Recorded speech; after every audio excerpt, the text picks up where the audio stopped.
Hello बेटा, इससे just पहले की वीडियो में मैंने आपको बताया था, एक बेसिक फार्मूला लिया था, उससे कैसे परिभाषाएं निकालते हैं। आज थोड़ा कॉम्प्लिकेटेड लेते हैं, ठीक है। तो स्टार्ट करते हैं।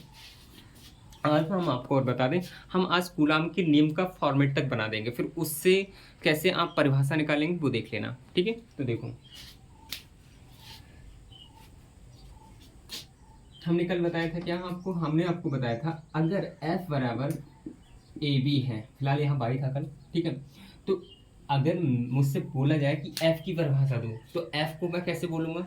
अरे कल की वीडियो देखी थी ना आपने, तो कैसे बोलोगे। हम बोलेंगे कि A और B का गुणनफल बराबर होता है किसके, F के। ऐसी परिभाषा लिख सकते हो, कैसे, A व B का गुणनफल बराबर होता है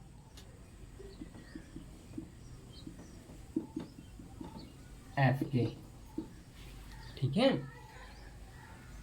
ठीक है ना बेटा। अच्छा, या फिर आप ऐसे कह सकते थे, ए बी का गुणनफल क्या कहलाता है, F कहलाता है। अच्छा एक बात बताओ, अगर F बराबर तुम्हारा होता, A की जगह क्या M होता और B की जगह क्या होता, A होता। अब हम आपको बता दें, इस फॉर्मूला में हम ये भी लिख दे रहे हैं, F क्या है और A क्या है और M क्या है। तो F को हम बोलते हैं बल, क्या बोलते हैं बेटा, बल। M को क्या बोलते हैं, द्रव्यमान, क्या बोलते हैं, द्रव्यमान। A को क्या बोलते हैं, त्वरण। तो इसकी परिभाषा आप लिख सकते हो, कैसे कैसे बेटा, वही कि M मतलब द्रव्यमान और A क्या है, त्वरण। द्रव्यमान व त्वरण के गुणनफल को क्या कहते हैं, बल कहते हैं। लिख सकते हो ना बेटा। तो देखो कैसे लिखेंगे, द्रव्यमान व त्वरण के गुणनफल को क्या कहते हैं, बल कहते हैं। न्यूटन गति का सेकंड नियम, न्यूटन गति का सेकंड नियम, ठीक है। F बराबर M में होता है। ये फार्मूला हो गया, नहीं हो गया, अरे समझ आया ना बेटा। ऐसे ही अब ये हो गया, अगर हमारा ये फार्मूला कुछ ऐसे होता, F बराबर Q1 Q2, तो हम बोलते Q1 Q2 क्या है, हमारे आवेश हैं। Q1 Q2 क्या है, आवेश। तो हम बोल लेते हैं आवेशों का गुणनफल बराबर होता है काय के, बाई के, सॉरी F के, कहते ना, कहते। अगर बेटा हमारा ये होता ऐसे, तो हम कैसे बोलते, Q1 Q2 का गुणनफल, या फिर हम ऐसे बोल सकते। अब इधर से देखो, कोई दिक्कत नहीं है, आप इधर से स्टार्ट हो जाइए, इधर को ले जाइए, या फिर इधर से स्टार्ट हो जाइए, इधर को ले जाइए, ठीक है। अगर अगर आपका बराबर है लगा हुआ, ठीक है, अगर बराबर लगा हुआ तो अच्छा होगा कि आप इधर से स्टार्ट करिए। और अगर अनुक्रमानुपाती, इस चिन्ह को हम बोलते हैं अनुक्रमानुपाती या फिर समानुपाती का चिन्ह, ठीक है। तो अगर ऐसा हो तो आप कोशिश करिए इधर से ले आइए, नहीं इधर से जाइए, ठीक है बेटा। इधर से इधर कैसे, देखो हम बोलेंगे यहाँ कि F अनुक्रमानुपाती है Q1 और Q2 के गुणनफल के, क्योंकि तो ये गुणा में है ना, Q1 Q2 गुणनफल में, गुणा में ही तो है। तो हम बोलेंगे यहाँ क्या, F F F को अगर हम यहाँ बल कह रहे हैं, अगर हम F को क्या कह रहे हैं, यहाँ बल कह रहे हैं, अधिकतर टाइम 99% बल्कि 100% ही कहना चाहिए मुझे, हम फोर्स मतलब बल के लिए F ही लिखते हैं, ठीक है बेटा। तो देखो हम क्या बोलेंगे कि बल F, इस चिन्ह को क्या बोलेंगे, समानुपाती बोल लो आप। ये देखो अनुपाती बोलते हैं इसे, आप हमेशा दिमाग में रख लो समानुपाती, ठीक है। तो देखो कैसे लिखेंगे, बल F समानुपाती, ये वाला चिन्ह लिख लो, समानुपाती होता है किसके किसके, Q1 Q2 के गुणनफल के। ये गुणा में ही तो है, मैंने यहाँ सिखाया तो था, ए बी काय में है, गुणा में ही तो है। तो Q1 Q2 के, Q1 व Q2 के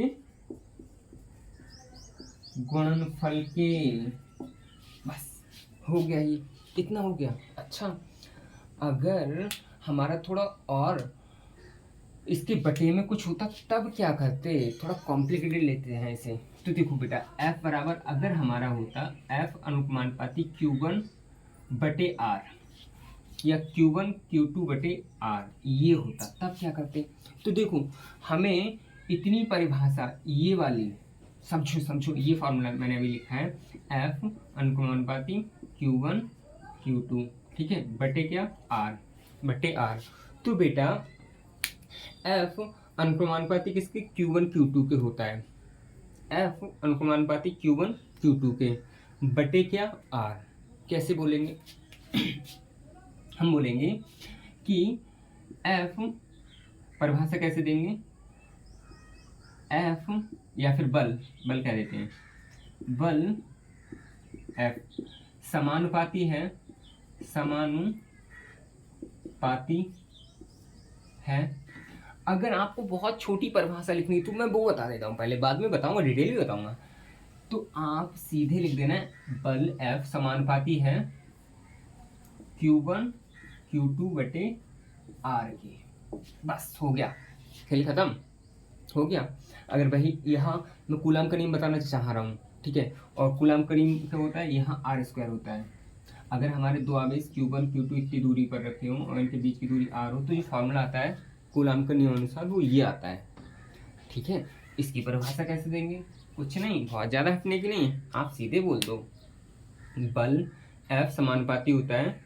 अब पूरी मैं अभी कूलाम का नियम बता तो नहीं रहा हूँ, नहीं तो बहुत डिटेल से थोड़ा और इसमें लिखना पड़ेगा, ठीक है। मगर अगर शॉर्ट में परिभाषा देना है बिल्कुल छोटी सी, तो आप ऐसे दे दोगे क्या? थोड़ा और दो शब्द और लिख लेते हैं, दो आवेशों के बीच लिख लो, दो आवेशों के बीच, बस दो आवेशों के बीच बल समानुपाती होता है Q1 Q2 upon R square के। कोई दिक्कत वाली बात नहीं होनी चाहिए, बिल्कुल नहीं। जहाँ R क्या है? दोनों आवेशों के बीच की दूरी, ठीक है बेटा, ठीक है। अच्छा ये हो गया। अगर इसकी जगह कुछ और होता तो आपको परिभाषा ऐसे ही लिखनी, मैं आपको तरीका बता रहा हूँ, किसी की भी हो सकती है ये, ठीक है। तो देखो अगर ये होता आपके पास, अगर होता मान लो F अनुपाती AB बटे R की पावर 3, मान लो ऐसा होता, तो आप कैसे बोलते? आप सीधे बोलते A B के बीच जो बल है वो समानुपाती किसके है? मतलब कैसे बोलेंगे कि बल समानुपाती है AB बटे RQ के, है ना। आप ऐसे लिख दोगे A व B के बीच, और मान लो यहाँ A है और ये B है, ठीक है। ये कोई नियम नहीं बेटा ये वाला, कहीं आप दिमाग लगाओ, बट मैं आपको सिखा रहा हूँ कि कैसे हम कैसे किसी फॉर्मूला से परिभाषा निकालते वो बता रहा हूँ, इसलिए मैं इस नियम को ले आया, ठीक है। A व B के बीच F क्या है? बल, ठीक है, समानुपाती होता है, किसके? समानुपाती होता है किसके? AB बटे RQ के। अच्छा थोड़ा डिटेल वाली परिभाषा और ले लें, डिटेल वाली ले लें, ठीक है, क्योंकि इतना छोटा सा लिखोगे आप मतलब कंफ्यूजन वाली कोई बात नहीं। अगर आपको नहीं आती, आप ये परिभाषा लिख के आना है, गारंटी लेता हूँ। कोई क्वेश्चन मार्क तो लगा दे इस पर? नहीं लगा सकता, ठीक है बेटा। बट अगर थोड़ा और शब्द आपको बढ़ा के लिखने हैं तो वो और मैं बता देता हूँ। तो आपको वो कैसे लिखना है, मैं यहाँ फॉर्मूला लिख रहा हूँ F अनुपाती Q1 Q2 बटे R स्क्वायर के, और ये हमारा Q1 था, यहाँ Q2 था, इनके बीच की दूरी R थी। तो सबसे पहले क्या करना है तुम्हें? सबसे पहले क्या करना है? सबसे पहले ऊपर वाले की बात करना है, ये इस पूरे की, और इस पूरे की तो आप जानते ही हो F अनुपाती है Q1 Q2 के गुणनफल के, है ना। तो लिखेंगे यहाँ और बटे R स्क्वायर, और F ही व्युत्क्रमान नीचे लिखा होता है तो उसे व्युत्क्रमानुपाती बोलते हैं। अगर सेम लिखा है, समानुपाती का मतलब सेम लेवल पर, समानुपाती मतलब जो इधर होगा वही इधर होगा। जैसे अगर मैं यहाँ ये लिख दूँ समानुपाती है ये, ठीक है, तो जो F में होगा, अगर जो F में होगा वही इसमें होगा। अगर F बढ़ेगा तो ये इधर वाली क्वांटिटी बढ़ेगी, अगर ये घटेगा तो ये भी क्या होगी? घटेगी ही घटेगी, ठीक है बेटा। तो कुछ ऐसा ही, तो ये दो आवेशों के बीच लग रहा था, तो आप यहाँ लिख सकते हो दो आवेशों के बीच बल F, और बेटा ये वहाँ स्थिर होते हैं। अभी मैं बताऊंगा आपको कूलम का नियम, तो अभी सिर्फ आप इतना समझ जाइए कि कैसे लिखते हैं। तो दो आवेशों के बीच बल F समानुपाती होता है। समानुपाती किसके? Q1 Q2 के गुणनफल के समानुपाती होता है। यहाँ लिख दे रहा हूं मैं, समानुपाती होता है Q1 व Q2 के गुणनफल के, तथा व्युत्क्रमानुपाती होता है। व्युत्क्रमानुपाती का मतलब नीचे की बात आ गई, जब जब नीचे की बात आएगी, जब भी नीचे की बात आएगी, अपॉन की बात आएगी, तो आप व्युत्क्रम बोलोगे। ठीक है बेटा, तो कैसे बोलोगे? तथा व्युत्क्रमानुपाती, या फिर व्युत्क्रम भी लिख सकते हो, या फिर व्युत्क्रमानुपाती भी। व्युत्क्रमानुपाती होता है उनके बीच की दूरी, उनके बीच की दूरी तो उनके बीच की होता है उनके बीच की दूरी के वर्ग है लिखा हुआ, तो लिख देंगे यहाँ दूरी के वर्ग के। बेटा इस अगर आपको ये समझ नहीं आया तो इसे थोड़ा रीबैक करके देख लेना, आपको 100% ये परिभाषा निकालने आ जाएंगी। ठीक है बेटा, तो आगे की वीडियो में आपको लेके आने वाला हूँ कूलम का नियम क्या होता है। और ये वीडियो अगर आपको पसंद आई तो अपने दोस्तों तक शेयर करना तो बनता है ना बेटा। Thank you.